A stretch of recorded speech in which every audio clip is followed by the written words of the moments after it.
Welcome back. It's art time class.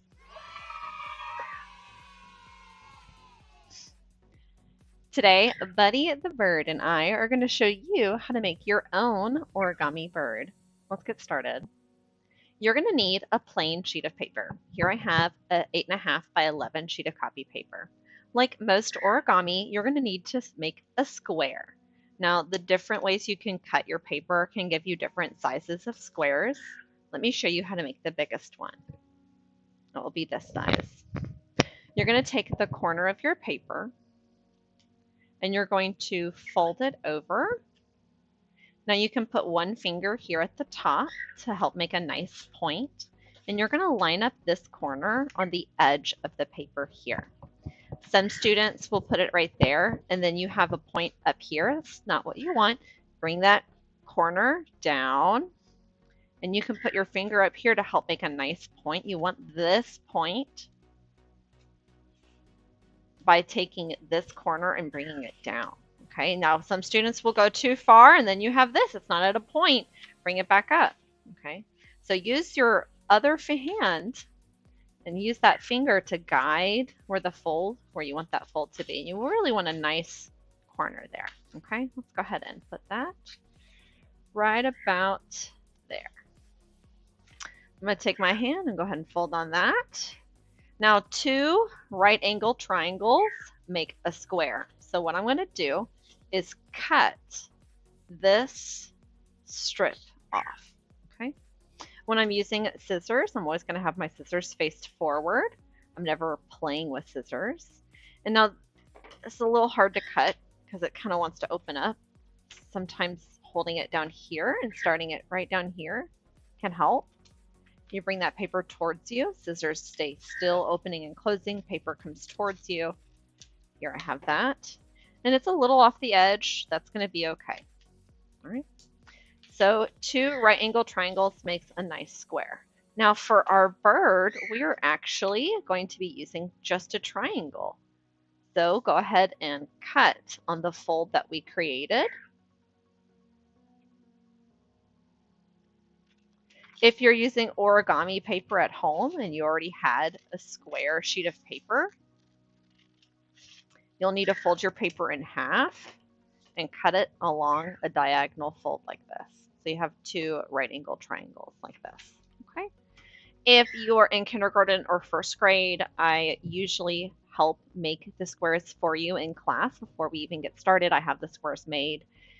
In second grade, I make you start making your own squares like that.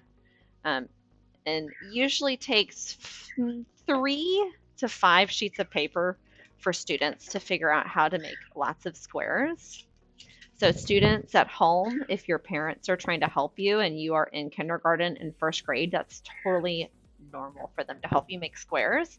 If you can make squares on your own, you're awesome and amazing. That's like super cool. In second grade, you need to start making your own squares. It's normal to need help. It's normal to not get it correct on the first try. And it is normal by the end of second grade. By third grade, you usually have this if you've practiced it.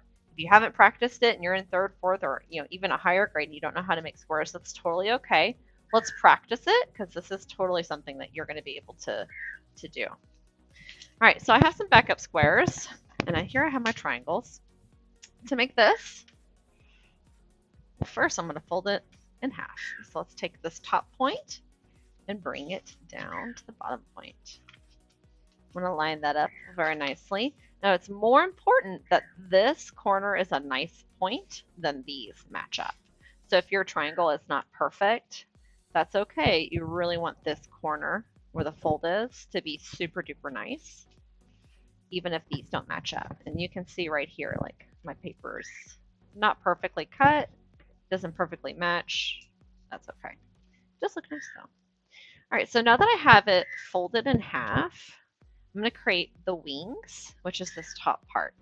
You want at least a little bit right here at the bottom. So put one finger down here, and you want this to come up, not straight across. You want it to come up a little bit, but not all the way in the middle, kind of somewhere around here. You can put 2 fingers down and bring this. That helps create the fold where you want it to be. Okay, remove those fingers. I can press down on there. When you do the other side, just line up the papers. It's a little simpler when you have your first fold done. You can line it up when you flip your paper over. So that's the wings. Now these additional folds on the wings we want to hold off on. Wait until we have the head formed, okay? Because the head might look better facing this way, or it might look better facing the other direction. So let's go ahead and make the head. When you're making the head, you're going to have one finger inside and one finger on the outside. I also recommend using your other hand to hold the wings down flat. You're going to push this up and fold it in. Somewhere there. It could be, I could pull this down this way and fold it down there. I could pull it up a bit more. I could bring this down. It's kind of up to you. Some students might find that hard when you have one finger in and one finger out. Try this instead. Try folding it up where you want the fold to be, and then opening this and popping that so it pops through. And we practice that on our pop-up card projects, how to fold over and then open and then fold it so it folds in, okay?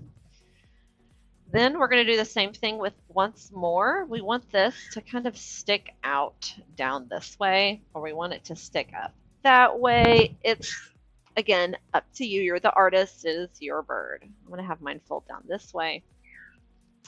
So right now, ooh, actually, I could have it fold. I want to change it.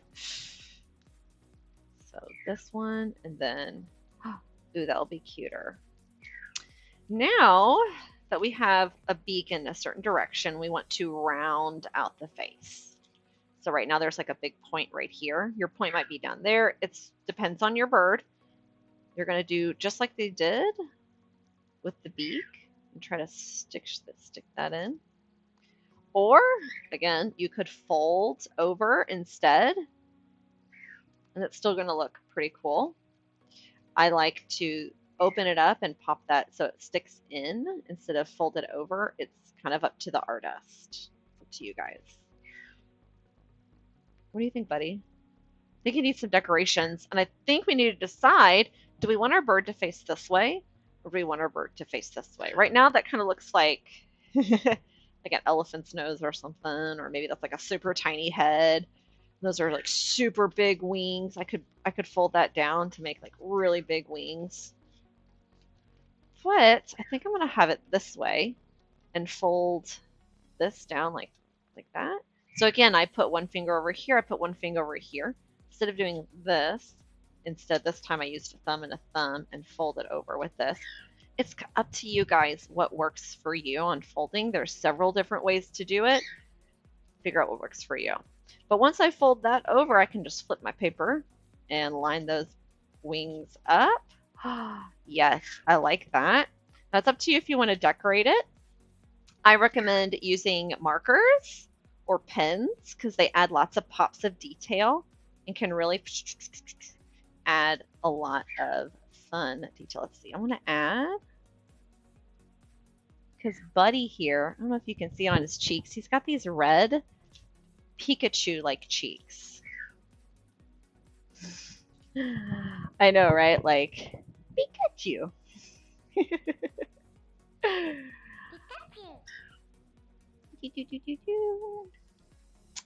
And then let's do, ooh, purple, no, blue eyes.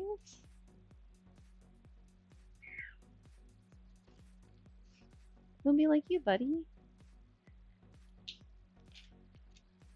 Tweet, tweet, tweet, tweet, tweet. I could also fold the tips of the wings up or down if I wanted to. A little extra detail if you want. This has been a lot of fun. What do you think, buddy? Does it look like you?